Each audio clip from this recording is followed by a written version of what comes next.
Henry Cejudo makes his long-awaited return to the octagon at UFC 288 to take on Aljamain Sterling for the bantamweight title. Also, Gilbert Burns goes back-to-back at UFC 287 and now UFC 288. He beat Masvidal. Can he beat Belal Muhammad? We'll get into these two topics as well as Khamzat Chimaev has a new opponent, potentially. He finally gets called out by a real UFC fighter. We got these topics and more next. Broadcasting live from an undisclosed location. This is The Community MMA with your host, Chris Cross.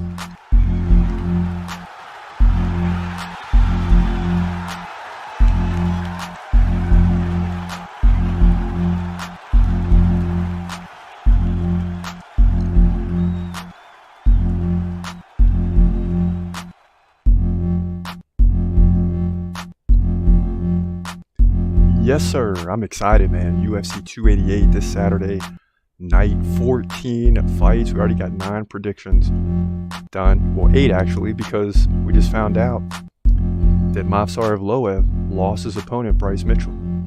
That's a big loss. He's got a new opponent, and he's probably going to mop the floor with him. So we had him predicted to win over Bryce Mitchell. He's undefeated and will likely win when we do that prediction. So, we're giving you a little information before you do that prediction, but it is what it is. But Aljamain Sterling versus Henry Cejudo, I like the matchup. This is big for Sterling if he can get the win. We'll see. He's, I believe, 5 or 6 on the due list.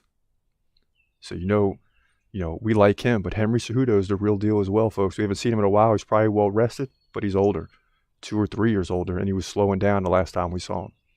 Belal Muhammad versus Gilbert Burns, 4 versus 5 welterweight division. So we got all these predictions coming. Just sit tight. But first and foremost, Khamzat Chimaev was called out by none other than Kamaru Usman, who's probably using Khamzat's name to get in the news, to get a big fight that would guarantee him a rematch for the title. What would this be? Would this be a trilogy? No, this would be the 4th fight between him and Leon Edwards, if that happens. Or if Colby wins, he's definitely fighting Colby, because then you want to see that trilogy. So, again, we're headed towards back-to-back-to-back fights or rematches, which seems to never end in the UFC. But I do like that Kamaru Usman called out Khamzat, because we finally need an opponent that says, hey, I'll fight Khamzat, and I'm not scared of him. Now, is it in Khamzat's best interest to go to welterweight? Probably not. It's probably in Khamzat's best interest to stay at middleweight or even go to light heavyweight, wherever the path is more clear. So what does Usman really do for him in those 2 divisions? I don't really know. So that's a tough fight. He's probably better off fighting a Paulo Costa in the middleweight division, because there's a lot of people that believe, man, Paulo's going to give him a run for his money. I beg to differ. He got destroyed by Adesanya. He got beat by Marvin Vettori, showed up overweight. He can do that against Khamzat if he wants, because Khamzat is ripped, strong as can be, at middleweight, at 185 pounds. But if Usman's willing to go up to 185, then I say bring it on. But at welterweight, no way. We can't do it at welterweight, Usman. We just can't do it. That's too much of a gamble. Khamzat can't be making weight at 170 for 2, 3, 4 more fights. His time is gone. By the time he fights for the title in the welterweight, he's going to be near 30 years old. It's harder and harder to make weight as you get older. But at least we have a call out. At least we have a guy that's willing to say, hey, I'll fight Khamzat Chimaev. And I love it. I love it. I just want my man to fight at this point. We wanted the title shot, but that's crystal clear it's not going to happen. So we'll take the next best thing. And that's a fight potentially against Kamaru Usman or Paulo Costa. Either one is good. Now, as we slide into UFC 288, we're looking at 4 of the top 5 fights. We had the Bryce Mitchell Movsarevloev fight on tap, ready to go, but that fight was canceled today. Thankfully, it was today before we did the podcast. So today we're going to begin with Jessica Andrade versus Jan Gione, which is going to be a crazy intense fight in the first fight of the main card. So here we go. Let's rock and roll. In the women's strawweight division at UFC 288, you got Jessica Andrade coming in at 24-10. The Brazilian taking on Yan Xiaonan, who comes in at 16-3, fighting out of China, right? She's 5'5" compared to the 5'1" Andrade. So she's 4 inches taller. She's got a 1-inch reach advantage, 63-62. Both fight right-handed. Now, both are very active. 6.8 significant strikes per minute for Andrade. Yan, 5.5. Both very good. Andrade also has an advantage on the ground as she lands roughly 1 takedown every round. Yan's going to land 1 like every 3 rounds. So although Yan would stack up nicely against most fighters, not against Andrade, who also has a 73% takedown defense. Now, she lost to Erin Blanchfield in her last fight. Blanchfield's 11-1. But before that, she beat Lauren Murphy, Amanda Lemos, and Cynthia Calvillo. So, she's looked really good over the course of the last really 5 to 8 fights since losing the title to Rose Namajunas. Now, Yan coming off the win over Mackenzie Dern. That opened some eyes. She's also got a 70% takedown defense. So she was taken down twice by Dern, but still won a majority decision on significant strikes. That's not going to happen in this case. Before that, she lost to Marina Rodriguez and Carla Esparza. So the only thing that's concerning to me here, and I'm going with Jessica Andrade flat out, I'm just concerned, that a lot of these stats and really her strength is much stronger in one weight class up. So she's going back down to strawweight. She's kind of worked her way up to flyweight, back down to strawweight, and so on. I don't know if the power is there as much. It's still there, but she's very active. And I think that still carries her to victory here, likely by decision. In my opinion, she'll defend the takedowns well. She'll land takedowns and definitely outpace Yan to move to 25-10, women's strawweight division, UFC 288. Yeah, so Jessica Andrade is where it's at. And she's been going up and down in divisions, flyweight, back to strawweight, trying to find her groove. Looked like she was climbing in flyweight, lost to Shevchenko, stayed up there, back down now. And, maybe it's a strawweight. I mean, she made a run in flyweight. She looked good. She came in there with a lot of speed for flyweights. They had a tough time matching up against her, but Shevchenko did not. So she reached the ceiling and started to fall, and now she's got to go back to women's strawweight. And there's nothing wrong with that because she's, she was once the champion, got beat by Zhang Weili in China, but, she's still very good. And so is Yan Xiaonan. So this should be a great fight. A great fight. So as we work our way through these fights, we got another women's fight on tap. Marina Rodriguez versus Verna Jandiroba. Check this out. In the women's strawweight division at UFC 288, you got Marina Rodriguez taking on Verna Jandiroba. And this is going to be a tough prediction because Rodriguez is 16-2, Jandiroba 18-3. It's Brazil on Brazil. So you got 2 similar styles, 2 similar matchups in this fight. Now, Rodriguez is 3 inches taller at 5'6". They're both getting up there in age a little bit. Rodriguez 36, Jandiroba 34. You start creeping into those later 30s as time goes on. You start to slow down, but they're not quite there yet. Rodriguez, 1-inch reach advantage, 65-64. They both stand right-handed. Marina Rodriguez, much more active, 4.8 significant strikes per minute to 2.5 for Jandiroba, but it's Jandiroba who goes in for takedown. She gets about 2 over the course of a fight, over the course of 3 rounds, to be exact. Now, Marina Rodriguez, 65% takedown defense. That's average. Not great, not terrible. In her last fight against Amanda Lemos, she gave up 1 takedown, got KO'd in the 3rd round. But, so you can look at that, but you go back a few fights, she beat Yan Xiaonan, big win. Mackenzie Dern, Michelle Waterson-Gomez, all by decision. So, impressive resume. Now, Jandiroba, 73% takedown defense. That won't matter. She's facing a striker.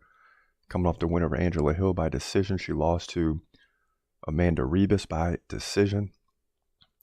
And then beat Kaneko Murata by KO. Lost to Mackenzie Dern by decision. Got outstruck by 19 significant strikes. Now, Marina Rodriguez beat Mackenzie Dern 144-49 in terms of significant strikes. So, and yes, Mackenzie Dern was kind of two different fighters in both of those fights, but it's just clear to me that Marina Rodriguez is the better fighter in this situation, but it's not going to be an easy fight.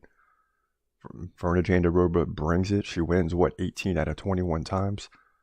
She can take you down if she gets in trouble. So, I mean, look for Marina Rodriguez to get off on the strikes. Look for Jandiroba to go for level changes to try to slow things down. And we've seen Brazilians do this in the past. This last weekend especially, where in two fights, the Brazilians were in trouble on the feet. They go in for the takedown and get the submission. So it's never really over. But look for Marina Rodriguez to get the win here by decision, in my opinion, to move to 17-2. Women's strawweight division, UFC 288. I like that pick, and these are always tough picks when it comes to the women's divisions, especially in a pay-per-view setting because they're so evenly matched. When you look at the numbers, one is a better striker, one's better at takedowns, so then you got to go back to the takedown defense at a striker and try to make a decision. And again, it's never easy. But Marina Rodriguez, in my opinion, will come in here and win this fight. But Virna Jandiroba is tough. She's got big shoulders. She's strong. And nothing is a given here when you got Brazil on Brazil.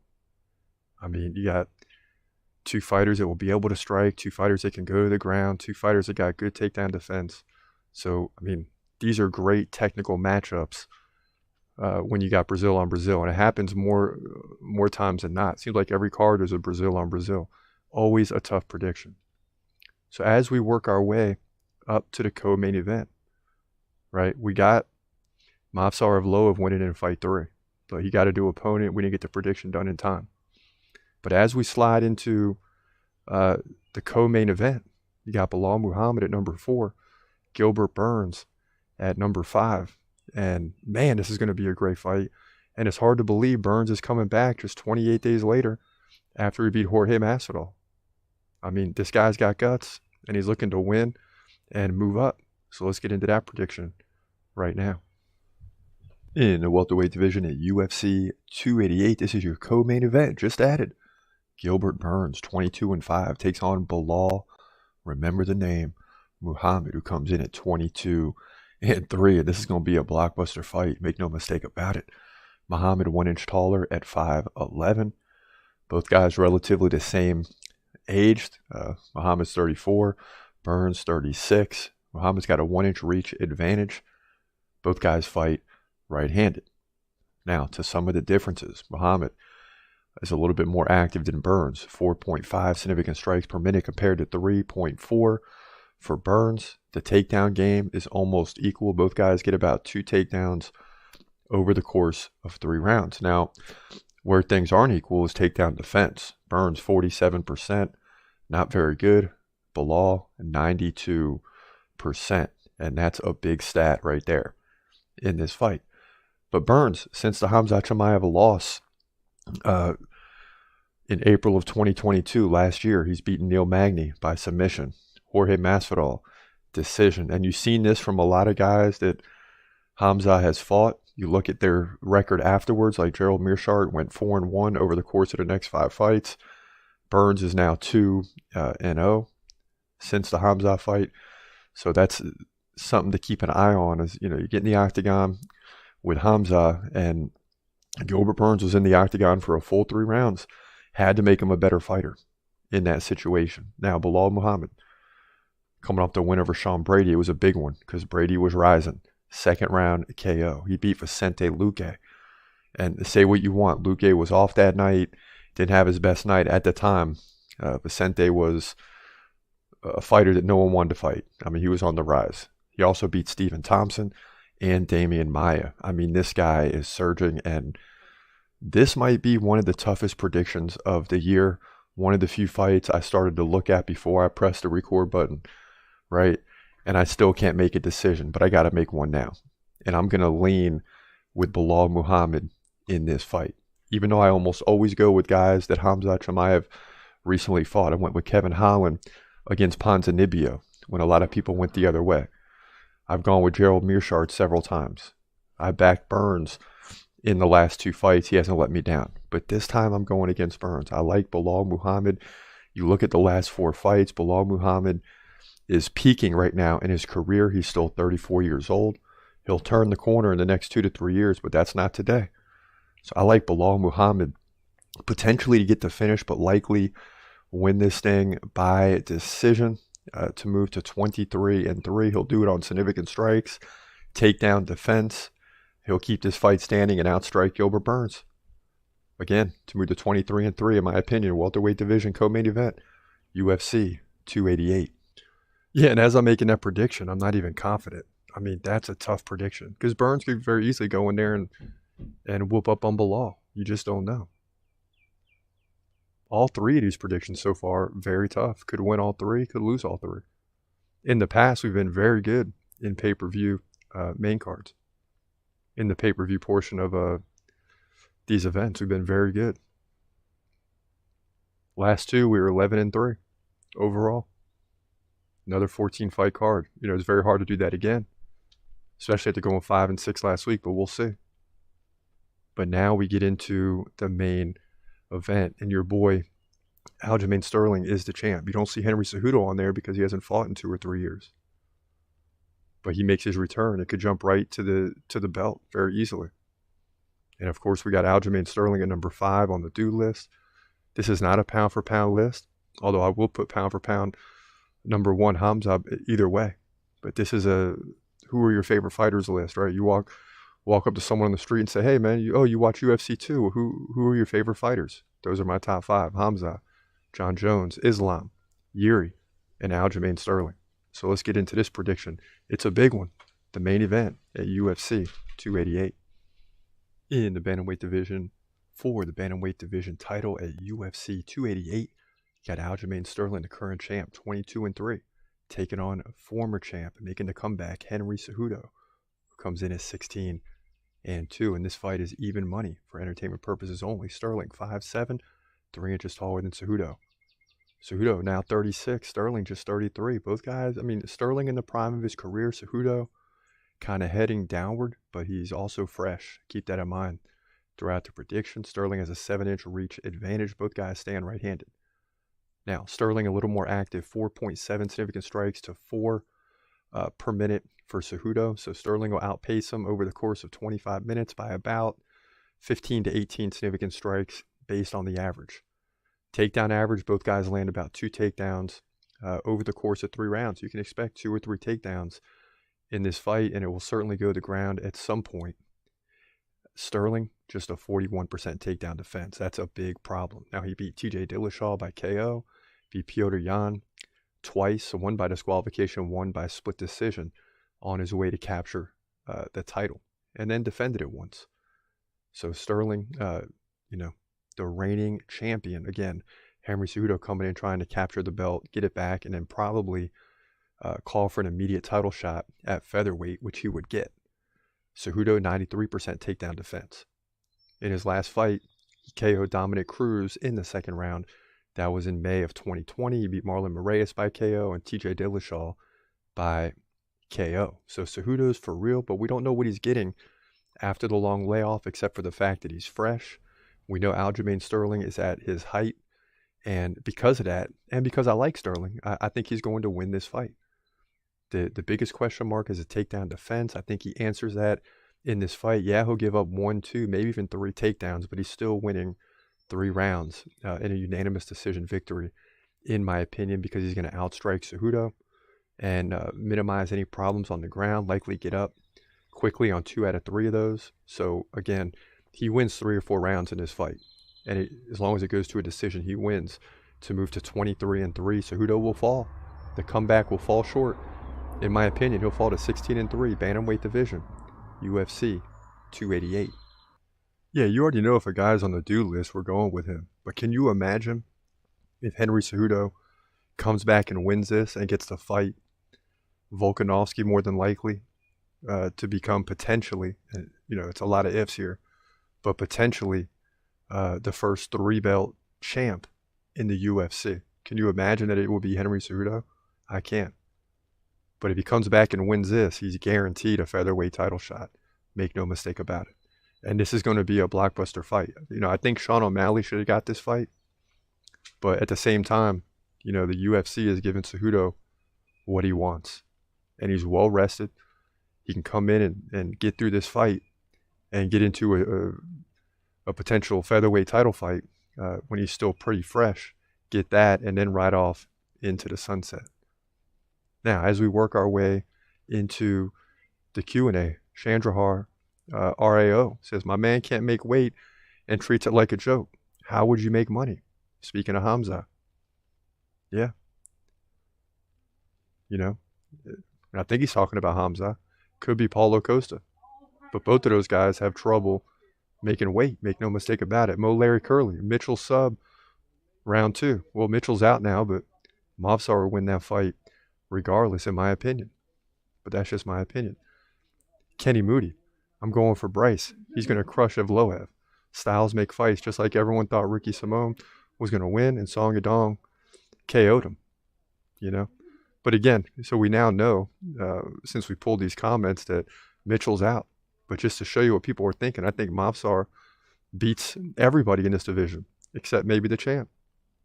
I mean, that's how good he is. He's 16-0. He's undefeated. Forget about it. Now he's definitely winning. Kenneth Bruner weighs in and said he needs to stay the course at 185. Usman needs Hamza to fight for him to remain relevant. Usman needs Hamza as a golden ticket. It's either title shot now at 170 or forget about it. Usman is washed up and trying to cling on to a lifeboat. Let Usman have Shafkat unless Usman wants to move up to 85. Then I support that fight 100%. And I'm usually with Bruner on this stuff because we're both Hamza fans. And I don't think he should fight Usman at 170. Not that he couldn't still beat him, but that would be a much tougher fight because he would be lean. He'd have to really squeeze down into the weight. You saw he didn't make weight against Nate Diaz, not because he couldn't, but because it's just like it's Nate Diaz. What's he really going to gain from it? So he wasn't serious about making weight, and the UFC told him to stop cutting several hours before he had to make weight. Probably could have still made weight, but the UFC stopped him. That was the UFC's choice. But I get it. Hamza wasn't prepared to make weight. At the same time, it could be said. But Usman at 185 makes sense if Usman wants to do that. Nah, Mully, I'm a big fan of Hamza, but I don't think he will walk through Costa. That'll be the toughest fight of his life. There's a possibility of a loss too. Yeah, and I'm totally against that comment, but I certainly respect it. LaFlop James says Costa, who missed weight by over 20 pounds on purpose versus Vettori and still lost. Costa, who said he drank right before the title fight. Okay. Saying he's got no chance to beat Hamza, you know. And I tend to agree with that. I mean, Costa isn't serious about making weight either. He doesn't worry about the 20 or 30% he's going to lose. He's trying to win the fight. But guess what? He lost 20 or 30% of his check for missing weight and lost the fight. Luckily for him, he's either signed or getting ready to sign a new UFC contract. But no, he's not going to beat Hamza. Not anytime soon, or never, unless Hamza's 50 and he's like 30, which, unless something changes, that's not physically possible. But listen, we got through it, man. You know, we're right around the corner from UFC 288. I'm looking forward to it. I can't wait. I cannot wait. But for now, this is your boy Chris Cross. Hope you have a great day, and God bless.